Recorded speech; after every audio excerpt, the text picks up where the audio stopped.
நான் உண்மையிலே இப்ப எதை பத்தியுமே கவலைப்படுறது கிடையாது. ஏன்னா நான் ஏற்கனவே எல்லாவற்றையும் இழந்து விட்டேன்.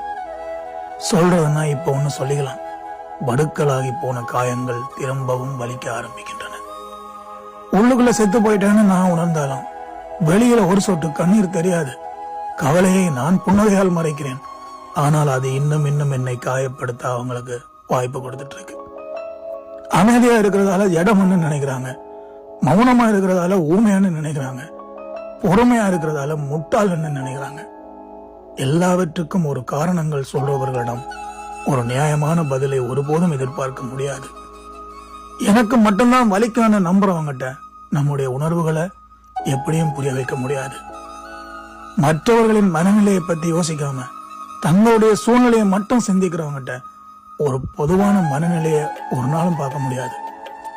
முழு வாழ்க்கையையும் செலவிட விரும்பி ஒருத்தரை விட்டு விடைபெறுவது மனசால தாங்க முடியாத துயரம் தான். ஆனா நாம ஒருத்தருக்கு பாரமா இருக்கிறதுன்னு நாமளே உணர்ந்துட்டோம்னா அவங்க போயிடன்னு நம்ம துரத்துறதுக்கு முன்னாடி நாமளாவே அவங்கள விட்டு தூரமாய் போயிடணும்.